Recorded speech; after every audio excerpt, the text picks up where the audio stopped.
Salut, c'est Sarah, ton manager de bonheur. Tu rêves d'aller à New York?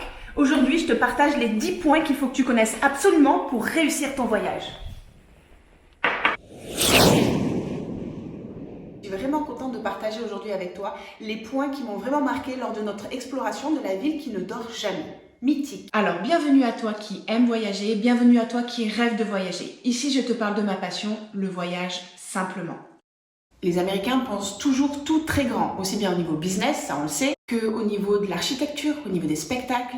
Donc quand tu es là-bas, dans la Big Apple, t'as qu'une seule envie, c'est de faire tout en grand. Mais il y a certaines choses que tu dois savoir qu'il ne faut pas faire. À New York, tu peux pas, premièrement, lever le bras sans arrêter un taxi. Pour l'anecdote, qui reflète bien la mentalité du business américain et de ses services, j'étais dans la rue avec ma fille et nous étions en train d'admirer les énormes buildings. Je lui montrais du doigt. Ok, je sais, il faut pas faire. Mais je lui montrais quand même le haut d'une tour et un taxi jaune s'arrête devant moi. Il y en a beaucoup des endroits où les taxis s'arrêtent rien que pour toi quand tu lèves la main. C'est topissime. Tu peux pas manger light. C'est bien connu, les Américains ne savent pas cuisiner. Alors quand j'ai passé ma première commande, que j'ai trouvé une omelette light, j'étais ravie. Sauf que j'ai toujours pas compris en quoi elle était light. Elle dégoulinait le gras, c'était une horreur. À tel point que je me suis mis au jus de fruits frais pressé tout le reste du voyage tellement j'étais écœurée. Parce que même les pâtes, ils les font cuire dans l'huile. Ils les font frire, c'est une horreur. Ils savent pas cuisiner, ces Américains. Tu peux pas trouver facilement des fruits et des légumes. C'est une vraie chasse au trésor. J'avais spécifiquement pris un appartement car ma fille avait 20 mois à l'époque et à la maison, je lui faisais purée compote faite maison.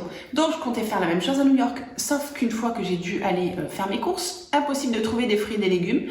J'ai dû arpenter de nombreuses rues, nombreuses avenues, pour trouver un shop organique équivalent du bio en France. Et là, bonheur, tu trouves des fruits et des légumes. Donc si toi, tu connais des magasins à New York où tu trouves facilement des fruits et des légumes, mets-le moi en commentaire. En attendant, pour ma fille de 20 mois, ça a été le début d'une tradition et d'une addiction aux frites lors des voyages. Merci New York. Tu peux pas être impressionné par Miss Liberty. Oui, elle est belle, symbolique, emblématique, incontournable de la Big Apple, mais pour y aller, tu dois passer par Manhattan et ses buildings immenses, écrasants. Une fois arrivée sur Liberty Island, elle est toute seule, toute petite, légère déception.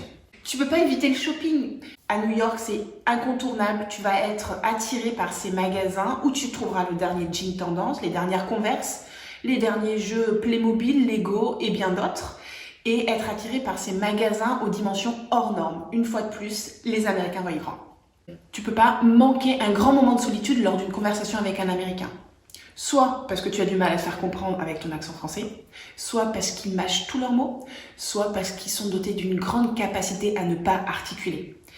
Mais sois rassuré, à un moment donné, tu arrives à te faire comprendre ou à comprendre ce que l'Américain te dit, car tout est business. Tu peux pas repartir sans faire personnaliser tes Converse. Pour le coup, en mode shopping, fais la fashion victime, va dans le magasin Converse, fais-les personnaliser, c'est fun, et en plus les vendeurs sont sympathiques. Tu peux pas manquer de manger les pizzas aux dimensions hors normes. C'est grandiose. C'est dans le Little Italy où j'ai découvert le restaurant d'un Italien et j'ai mis fin à ma cure de jus de fruits frais. Et j'ai mangé les meilleures pizzas au monde. C'est des pizzas énormes. The Big Pizza in the Big Apple. Tu peux pas manquer un rooftop. Quand tu es dans les villes de New York, quadrillées de bloc en bloc et de building en building, tu n'as qu'une seule envie, c'est de monter en haut. In the top, la vue est grandiose aussi bien sur Central Park que sur la ville qui te donne une autre dimension de la Big Apple. Tu peux pas faire la file d'attente à la mode française. Tu sais, ce fameux troupeau agglutiné devant la porte d'entrée du lieu de spectacle, du musée, du restaurant où tu veux aller. En France, on a la fâcheuse habitude de vouloir passer devant tout le monde. Aux États-Unis, quand tu fais la queue, c'est chacun son tour par ordre d'arrivée. Et si tu tentes la version française, tu t'entends dire « Hey guy, go top of the queue ». Peux-tu vraiment voyager sans connaître le pays où tu vas? Ne va surtout pas voyager sans préparer ton voyage et me partager ta façon de faire. Je me ferai un plaisir d'argumenter et de solutionner tes blocages. En attendant, mate mes photos sur mon compte Instagram, lis mes articles sur mon site web, abonne-toi à la chaîne YouTube. Je te réserve plein d'autres conseils voyage. À très vite.